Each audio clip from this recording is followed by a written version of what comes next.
शांति। आज का टॉपिक है भगवान का अवतरण इस धरा पर क्यों हुआ। जैसे आप सभी भक्त आत्माएं मंदिरों में घंटियां खड़का रही हैं, पूजा आराधनाएं कर रही हैं कि कब भगवान के द्वार खोलें और कब हम उनके दर्शन करें। आज बहुत अभिलाषी हैं आत्माएं कि जैसे ही भगवान के द्वार खुले सबसे पहले हम पहुँचें। कितना प्यार है आपका उस भगवान से। तो सोचिए कि भगवान इस धरा पर क्यों आया है, किस लिए आया है और क्या करने आया है वो। तो आज इसी के ऊपर हम चर्चा करेंगे कि भगवान क्यों आया, किस लिए आया और क्या करने आया है वो, क्या उद्देश्य लेकर आया वो नीचे। हमने मंदिरों में बहुत पुकारा उसको, भगवान आप आओ, हमारी कष्ट भरी जिंदगी को सवार जाओ, भगवान आप आओ, हम कारोबार में फंस चुके हैं, आप हमें याद दिलाओ कि हम आपके बच्चे हैं।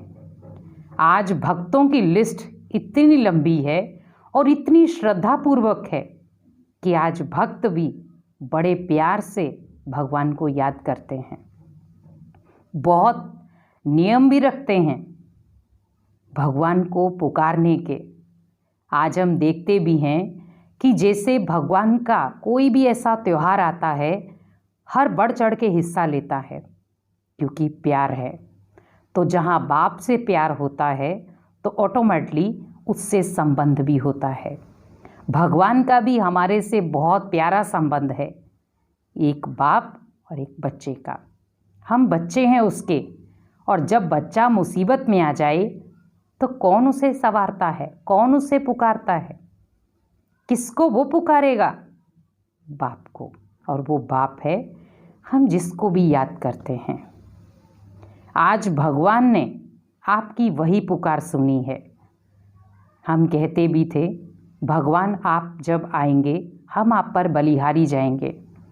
आज वही समय है, भगवान आया है, लेकिन अंदर से सोचे कि क्या मैं उसके ऊपर बलिहारी गया।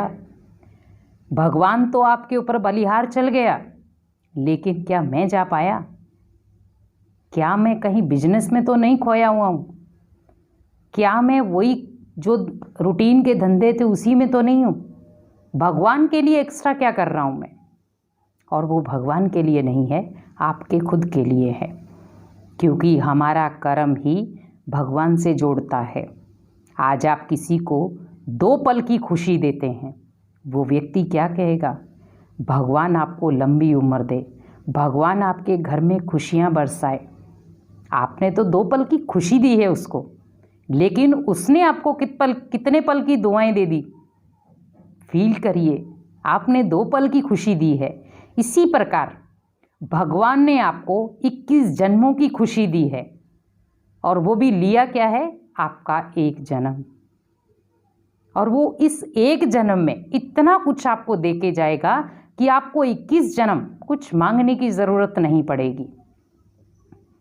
जैसे हम कहते भी हैं, कन्या वो जो 21 कुल तारे, गायन तो किया लेकिन समझ में नहीं आया।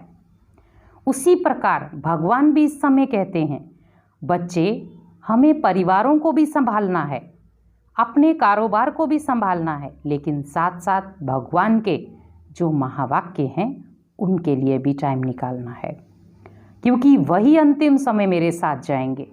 जीवन में बहुत सारी चीज़ें हम करते हैं जहां हमें खुद लगता है कि ये चीज़ें हम नहीं कर सकते, लेकिन जैसे ही हम भगवान का हाथ थामते हैं वो चीज़ हमारे लिए आसान हो जाती है, और हम उस समय ये सोचते हैं कि वो मैंने किया, लेकिन ये भूल जाते हैं कि भगवान ने अगर मेरा साथ ना दिया होता तो शायद ये मैं कर पाता। फिर जब वही चीज़ दुख देने लगती है तो हम कहते हैं भगवान आप मेरा साथ दो। तो जब उसने साथ दिया था, जब आपकी नैया को पार लगा दिया था, तो उस समय क्यों भूल गए उसको? तभी गायन करते हैं, दुख में सिमरन सब करे, सुख में करे ना कोई, और सुख में करे तो दुख काहे को होई।